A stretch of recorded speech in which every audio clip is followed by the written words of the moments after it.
Ito yung isang pinag-uusapan kanina sa Quadcom. Nako po. Yung 16 million daw sa 2022 confidential funds ng OVP ginastos para sa rental ng safe houses. Ayan nakalagay safe houses. Safe houses, ha? Tandaan niyo yan, ha? Rental ng safe houses. When you say safe houses, anong ibig sabihin nun? Singular ba siya o plural?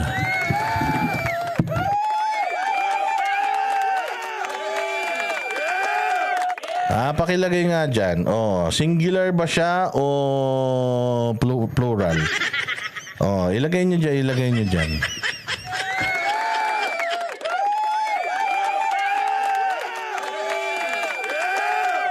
Ano yan?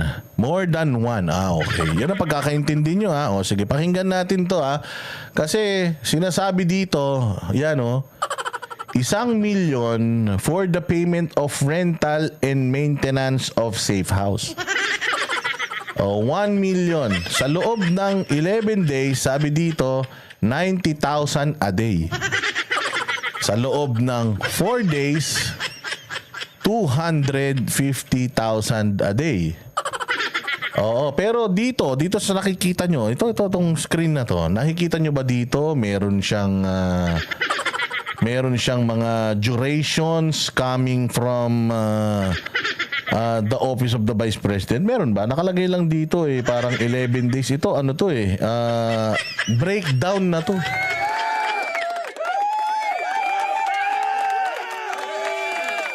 Pero pakinggan natin tong balitang to.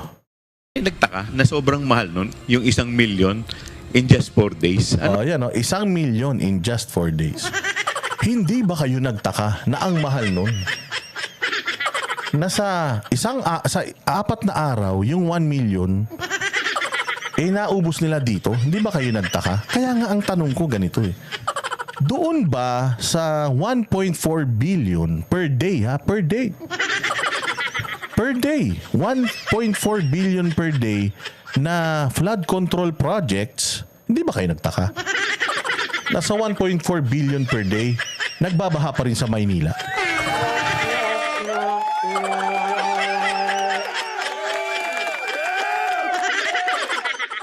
Yun ang tanong ko Yun ang tanong ko. Hindi ba kayo nagtataka nun? Kasi ako, para sa akin yung 1 million sa loob ng ilang araw, 4 days, posible yan.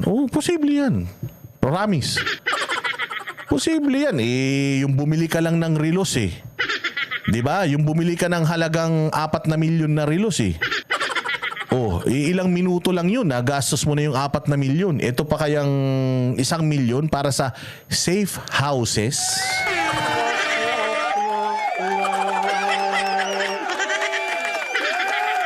Ayan 4 million.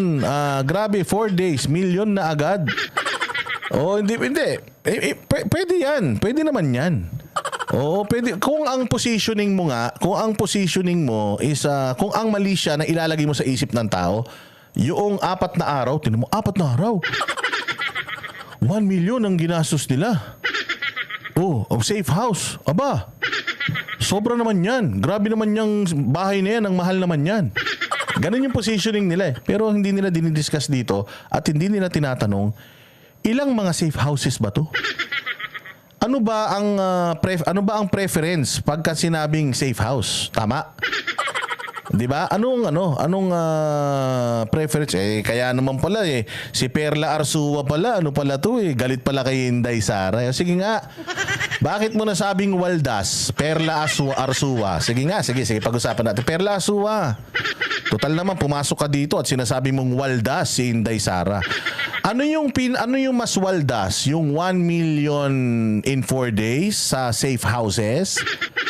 Ibig sabihin pag safe house, meron kang asset.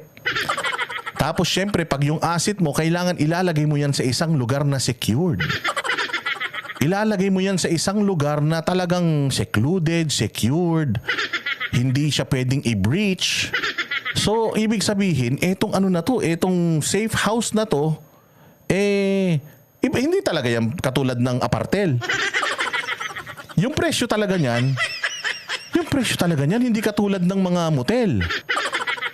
Di ba, pagka nilagay mo kasi sa motel yan, eh di putangin na yan, namatay yan. Asset nga eh. Pinapangalagaan mo nga yung security niyan eh.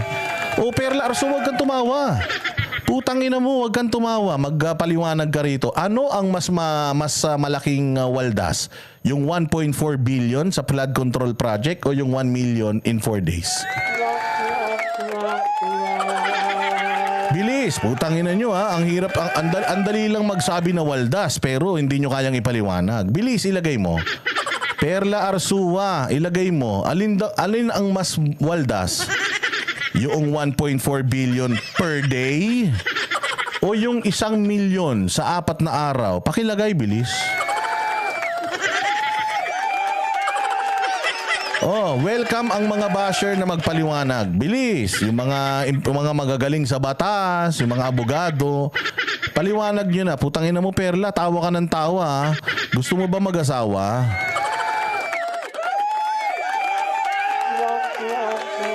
Oh, ano, bilis. Sagot na. Ano ang mas magastos? Mahal naman lahat. Ano mahal lahat? Putangin na. Magpaliwanag ka. Ano nga ang mas magastos? Yung 1 million per day? O yung 1 million in 4 days or 1.4 billion sa loob ng isang araw? Bilis, para makapag-discuss na ako. Oo, tipid-tipid naman. Hindi ganyan sagot. Oo, sabihin mo si Bongbong Marcos, magtipid-tipid naman pag may time, 1.4 billion per day. Sagot na, anong mas malaki? Putangin na, binibigyan kita ng pagkakataon kasi ibablock ka na nila. Pag wala ka na sagot, binibigyan ko kayo ng chance. Pag nag-bash kayo dito, kailangan meron kayong baon na talino ha. Di pwedeng basta mag-bash lang kayo dito ng walang laman. Ang waldas naman, ang gastos naman, grabe, ang mahal. Hindi pwedeng ganun. Kasi hindi tanga yung mga nanonood dito katulad ng mga nanonood sa inyo, ha? Panginang sagot yan, puro magastos lahat. Puro magastos. So wala. Hindi mo masagot yung tanong ko na mas malaki yung 1.4 billion per day. Tama? Mahirap sagutin, no? Tanginang hirap kasi binabasyo si Inday Sara sa ganitong pera lang eh. Ang laki-laki ng ginagastos ng gobyerno natin sa korupsyon eh. Liza San Jose, salamat kaayo. Mabuhay ka. O anong ha? O sige na. Wala naman palang isasagot tong buwaka ng inan to. Oo, so dahil dyan, tangina mo matulog ka na. Wala kang maisasagot sa akin.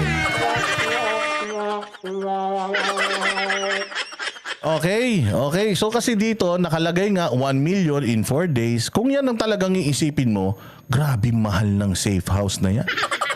Oo, pero baka naman mamaya i-itemize kung ilang safe houses yan. At saka ilagay kung bakit mahal yung mga safe houses na yan. Baka may maisagot yung OVP. Putahin ninyo, matay kayo. Kasi di ba usually ganun yan eh. Ganun yang mga safe houses. Hindi yan yung parang nandiyan lang sa tabing dagat. Hindi yan nandiyan sa sa isang building. Hindi yan ganun. Matindi ang security niyan. So syempre when you say safe house, yung binabayaran mo diyan yung safety. Tangina, anong gusto nyo? 5,000 per day? Putay, nyo na. Kinumpromiso ninyo yung safety ng mga assets kasi confidential nga ito eh, confidential. So yung mga confidential informants usually, 'di ba, yung mga witness protection program, 'di ba? Puta, hindi mura 'yan. Hindi po mura ang witness protection program. Tanungin niyo si Rosebud Ong, 'di ba? Ang tagal ni Rosebud sa witness protection program tapos nung nagbago ng administrasyon, binitawan siya. Galit na galit nga. Ba't niyo ako binitawan? Pucha, matapos niyo gamitin yung mga impormasyon ko, bibitawan niyo ako. Kasi nga mahal 'yan.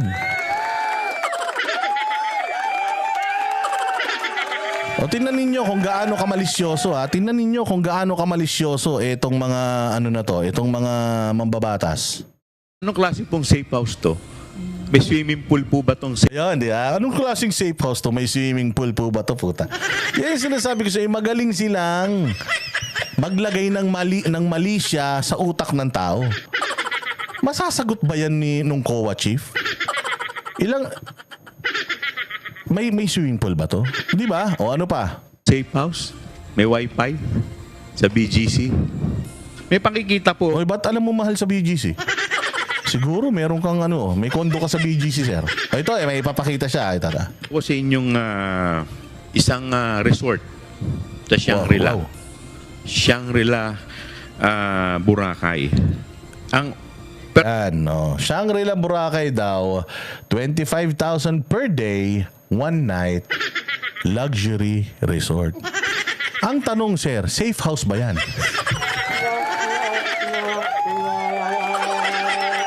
Tanungin kita, sir, safe ba dyan? Kung ako, maglalagay ako dyan ng informant, confidential informant. Let's say, itong informant na to, ang itinuturo nito sa gobyerno, yung mga NPA. Yung mga drug lord, halimbawa. Syempre, pag drug lord, delikado buhay niyan. So kapag ba nilagay ko siya dyan sa 25,000 per day, ma-assure natin na buhay siya?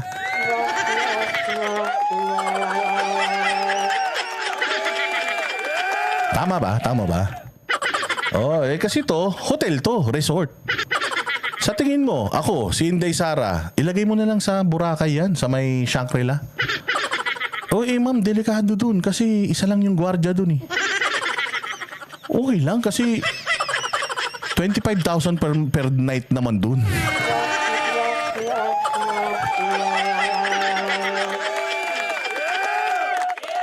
Nagbabantay sa kanya dyan? Aso. Putangin na yan. Siyempre, tinan ninyo ha. Kung ikaw, halimbawa ako, may nalalaman ako, no? Meron akong information na nalalaman. Gusto kong maging confidential informant. Putya, confidential nga. Ibig sabihin, discreet, safe, hindi mapagkakamalan. Di ba yung ganun eh? Magtitiwala pa ba ako sa'yo? Kung hindi mo ako kayang ilagay sa isang lugar na makakatulog ako na mahimbing. Kasi ilagay mo ang informant dyan, putya, makakatulog ba na mahimbing yan? Tanga na, kada kaluskos, baka gising yan.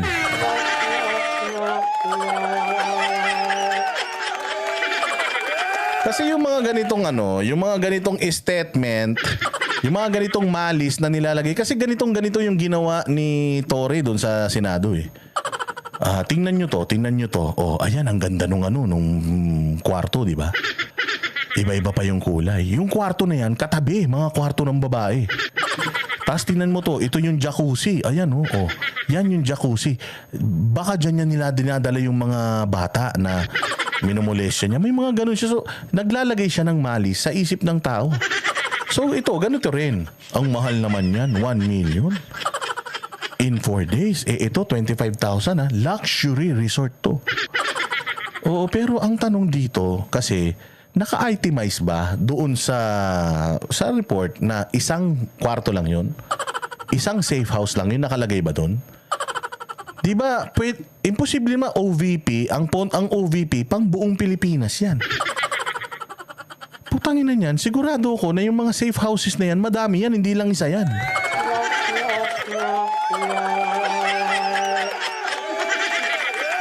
Di ba? Kasi nag-speculate din lang naman kayo na you are talking about, yun ang nilalagay nyo sa isip ng bawat Pilipino, isang safe house lang yan. Yun ang lalagay nyo sa isip ng tao, mahal, di ba? Pero hindi nyo alamin, or sana man lang alamin nyo from OVP, ba't ang mahal nito? Ilang safe houses ba yung pinag-uusapan natin dito? Kasi baka mamaya 20 safe houses yan. Tangin na yan. Alam nyo ba magkano upa natin sa Senate, ng Senate building natin? Alam nyo ba magkano upa natin doon isang buwan? Tangin na, 1 billion. Hindi yata, isang taon pala. 100 million tayo. Close to 100 million tayo per month. Diyan sa Senado. Kaya nga tayo nagpagawa ng Senate building eh. Kasi umaabot sa loob ng isang taon, parang 1 billion, isang taon ang ginagastos natin sa renta ng Senado. So sabihin mo, Boss Dada, Senado yun. Ganun din to, safe house to. Hindi lang to normal na bahay. Siyempre, malay mo yung mga pako na nilagay dito.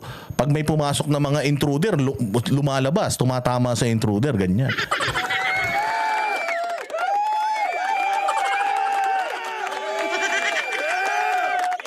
Di ba? Tama? Tama, tama. Oh, sige, diretso pa natin. So ito ganun yung comparison ni Attorney Chua. Kung we are talking about we are talking about one safe house. Imaginein mo we are talking about an office of the Vice President, which is ang ang saklaw niyan, buong Pilipinas, national yan. National yan, buong Pilipinas. Di naman yung kapitan, isang barangay lang. Buong Pilipinas. So, how many safe houses are we talking about here? At ano yung specs nung safe house na yun? Baka yun ang mahal. Di ba? Minsan ganun katulad niyan, kotse lang, di ba? Iba yung presyo nung kotse, nung Land Cruiser. Iba din yung presyo nung Land Cruiser na bulletproof kasi safe ka doon, tama? Yung Land Cruiser, 4 na milyon lang. 4 na milyon na Land Cruiser. It's the same Land Cruiser. Pero, kapag gusto mo maging safe ka, papalagyan mo ng bulletproof yung Land Cruiser mo. Magkano bulletproof pag pinalagay mo? 10 milyon. So, yung bulletproof na Land Cruiser costs mga 14 million. Yung Land Cruiser na normal, 4 na milyon lang.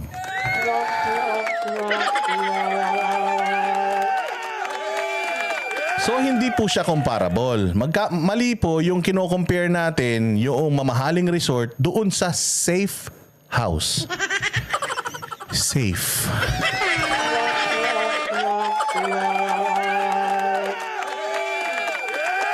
Tatanungin ko kayo, maglalagay kayo ng pera. Saan mas gusto nyo maglagay ng pera? Sa cabinet o sa safety deposit box?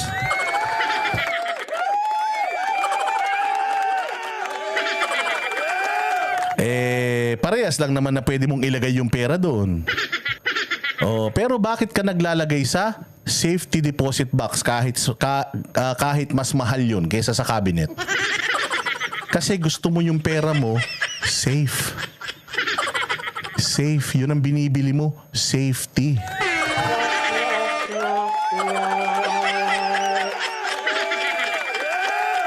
You are buying safety. You are not buying luxury because safety apparently is more expensiver than luxury.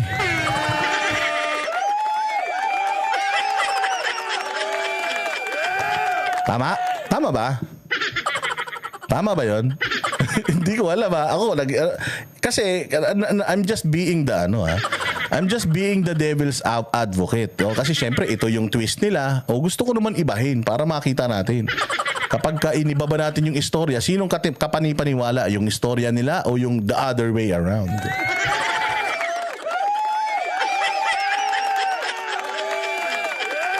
Sabi nga ni Christine Vlogs, safety.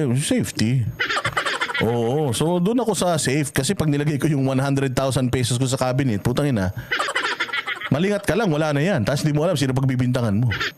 Yung safety deposit box, putsang bigat nun. Bago pa niya makuha yung pera mo, sigurado ko, nahuli mo na siya.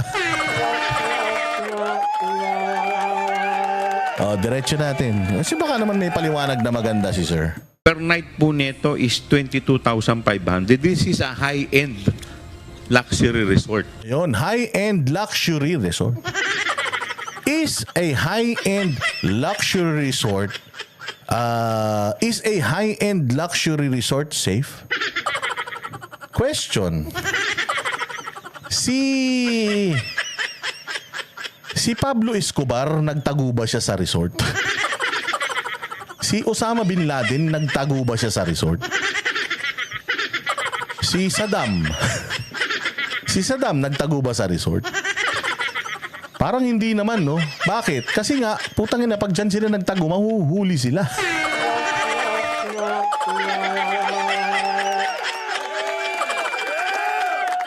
A luxury resort is different than a safe house. Maniwala kayo, sir. Kasi yung safe house, ano po yun? It's safe, it's undetectable. Hindi siya yung parang yung nakikita nyo lang sa pelikula. Yung mga nakikita nyo sa pelikula na parang putya yan, nandyan lang siya sa kabilang kanto, ganon. Kakapanood nyo ng Netflix kasi. Di ba, sa tunnel sila nagtago? True. Kasi nga, alam mo kung ba't sa tunnel? Safe sila dun.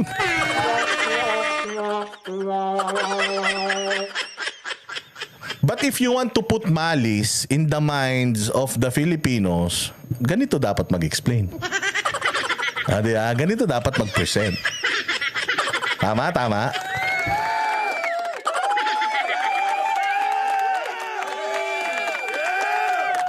Ang problema natin mga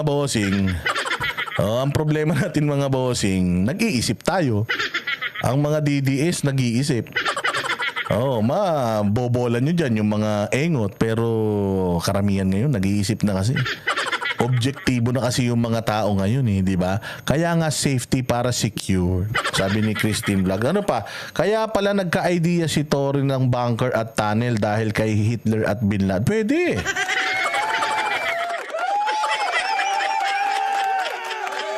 Di ba nga, pinagtatawanan din natin yan. Sabi natin po siya yan, 16 days kayo nandiyan dyan. Kung nandiyan dyan talaga si Pastor, nahuli nyo na nung unang araw pa lang. Bakit siya magtatago dyan sa Kingdom of Jesus Christ? Alam naman niya na papasukin yan. Kahit na pigilan ng taong bayan, papasok at papasok sila dyan. So bakit pa ako dyan magtatago? Hindi ba common sense?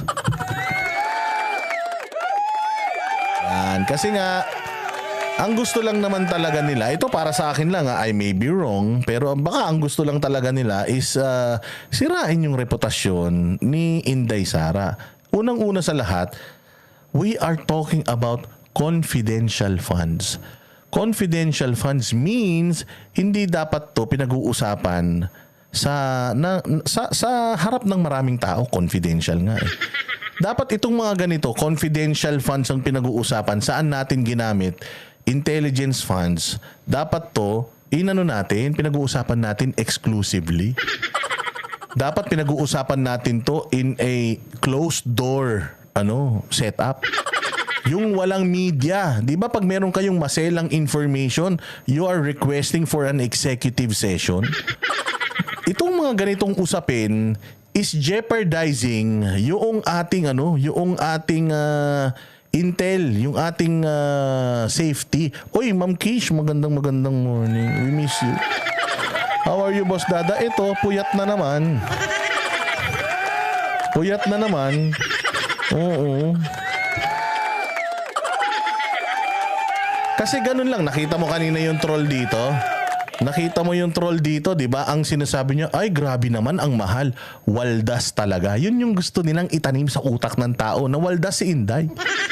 Putang ina, papaano mo sasabihin waldas si Inday kung putya wala nga siyang mamahaling relo katulad ng mga congressman? Kung ang sapatos niya is Skechers, Vice President na siya ng Pilipinas is Skechers. Samantalang si Kimbo, yung sapatos Fendi. 70,000 yata ang isa nun. Taga Marikina ka pa naman. Hindi ka bumili ng sapatos sa Marikina. Sana man lang i-promote mo yung gawang Marikina. Hindi ba? Ang mga relos, 3 milyon, 4 na milyon. Ang mga bag, 300,000 hanggang 1 milyon.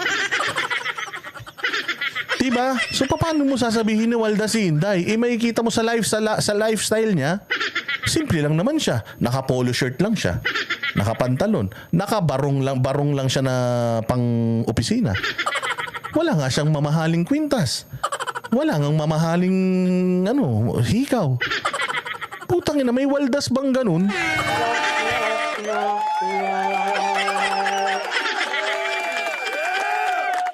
Ang mga waldas, yung mga kabit nyo, na mga naka-townhouse, may binibilan nyo ng cash na Mercedes na hindi nakapangalan sa inyo.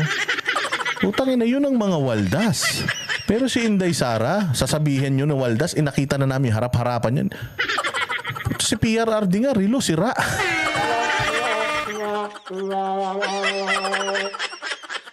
Talulukuhin nyo pa yung taong bayan. Maglalagay kayo ng mali siya sa isang tao. Sabi ko nga sa inyo, pwede nyong sabihin na masama ang ugali ni Inday, masungit, suplada, plastic. Pwede nyo sabihin na ganun. But never nyo silang paparatangan na mga kurakot sila. Nagdodroga sila, kurakot sila. Oo, yan yung mga hindi nyo dapat na inaano sa kanila, na ibinibintang sa kanila. O ano yun? Palpak yan. Hindi kayo magtatagumpay kasi kahit anong silip ninyo, tinan ninyo. Sinisilip nyo yung mga budget, tapos the way you are presenting it to us, it's as if corrupt siya. But if you're gonna look at it, yung mga detalyeng maliliit, safe houses, luxury resorts, ano mas mahal? Yung safe house o luxury resort? Kayo nang bahala sumagot. It is just 25,000 per day. As compared po natin dito sa 1 million, 90,000 a day. 909. Yes, Mr. Chair. As compared po dun sa luxury resort with complete amenity. Ayan tinan mo. So, yung 1,090,000 a day. 90,000 a day versus a luxury hotel na 25,000 a day. Masyado ba malayo? Masyado ba malayo yung diferensya? Para sa akin, hindi naman masyadong malayo, lalo na kung ang pinag-uusapan natin ay safety.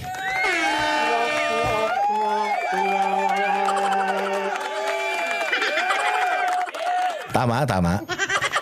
Tama, no? Mabuti nga si Inday na-itemize niya. Pag tinanong kita kaya, Congressman Chua, kung kaya mong i-itemize yung pera mo, yung budget mo, pag tinanong ka kaya namin, kaya mo kaya magpakita ng ganito? Kaya mo kaya mag-itemize ng mga ginastos mo mula sa piso hanggang sa huling sentimo? Kaya mo kaya? Hindi, di ba? Kasi ang tagal-tagal nang hinihiling ni PRD yan. Ang tagal nang hinihingi nila Duterte yung open the book, remember? Open the book, hinihingi nila sa inyo. Wala nga sa inyong makapag-commit tapos sinisita natin yung budget ni Inday Sara. Now, ang punto lang din isa pa dito, if we are scrutinizing yung Intel funds ni Inday Sara, we should also scrutinize the Intel funds of Malacanang. Dapat pati yung Intel funds ng Malacanang, pati yung intelligence funds ng Malacanang dapat scrutinize din natin, tama? Oo, tingnan natin kung meron bang notice of disallowance din ng Malacanang. Kasi baka mamaya hindi lang natin na itatanong, meron din pala. Dapat yun ang inaano natin, yun ang ini-scrutinize natin.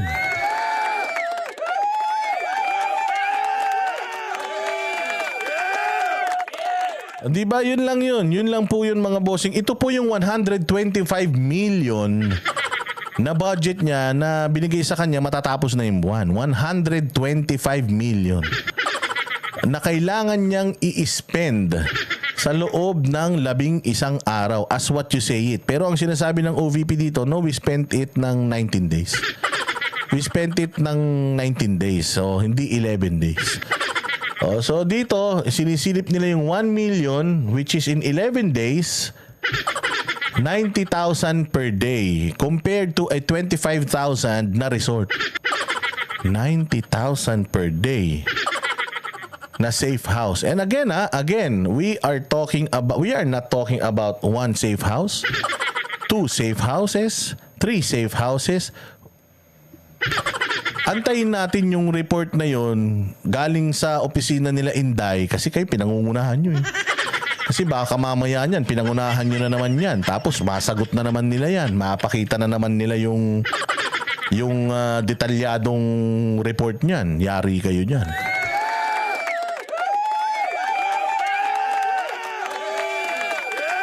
Ayun lang yan. Tsaka isa pa, katulad ng sinasabi ko, we are talking about intelligence po dito. Intelligence, it's supposed to be confidential. Wag nyo naman yung diskarte naman ng gobyerno natin para labanan yung insurgency, yung mga paprotektahan yung mga assets natin.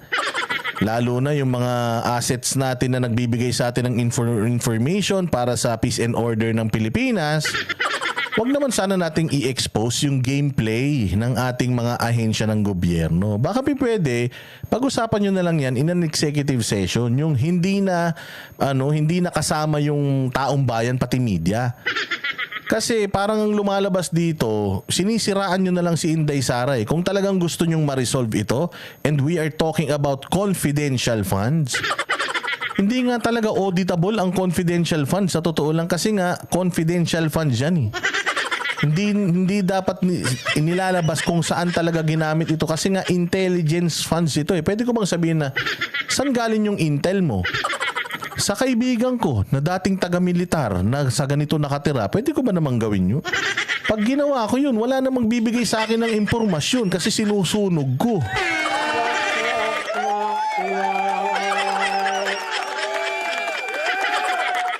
Kasi sa lumalabas sa ngayon, sir, sinusunog nyo yung diskarte ng mga ano natin. Diskarte ng mga ahensya ng gobyerno natin. Ang problema niyan, diskarte lang ng OBP yung sinusunog nyo eh. Silipin din natin lahat ng may mga confidential funds. Kung yun ang problema natin, ha?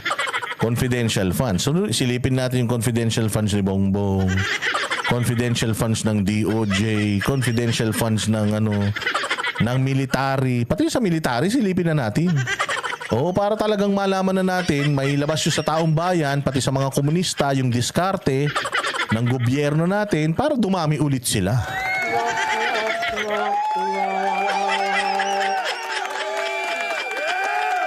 Ayan. So, ayan lang ang masasabi natin dyan sa balita na yan na alam naman natin na talagang malisyoso mga bossing yung mga pagkukumpara dito, and bahala na kayo. Kung maniwala kayo sa mga yan, bahala na kayo. Ngayon, pinasubpina na nila yung mga taga-OVP. Ewan ko lang, kapag kayong mga taga-OVP na yun, pinasubpina nila, malamang sa malamang, i-contempt din ng mga yan. Kasi, yun nga yung sinasabi natin wala namang ginawa itong mga to kundi ipakulong, i-contempt yung mga iniimbitahan nila Oo, kasi dati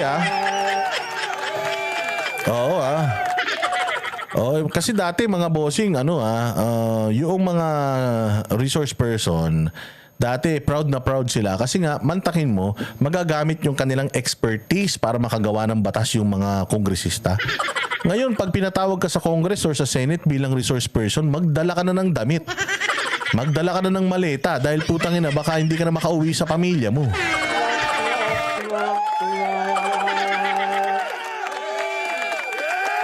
Diba? Sobrang delikado mga bossing. Kapag tinatawag ka, Boss Dada, pinapatawag ka nga pala sa Senado. Alam niyo ba nung pinatawag ako sa Senado nung nakaraan? Buti na lang si Senator Bato yung committee chair, pero nagdala ako ng backpack, may brief. May sabon, may toothbrush, tsaka may shorts. Kasi nga, baka hindi na ako makauwi Takot na yung mga resource person na pumunta dyan. Kaya ngayon, tinitingnan na. Ano yung resource person? Ano yung Ano yung ibig sabihin ng witness? Bakit ako kailangan sumumpa? Kasi sabi dito, resource person ako. Ba't ako susumpa? Sabi dyan, witness lang yung sumusumpa. Di ba? Yes, Juan de la Cruz. When you say confidential funds, we are talking about national security. So that being said, it should be, yung mga ganitong question should be held exclusively or mga executive sessions. Yung kayo-kayo lang. Para at least lahat mailabas natin nang hindi naman nako-compromise yung national security.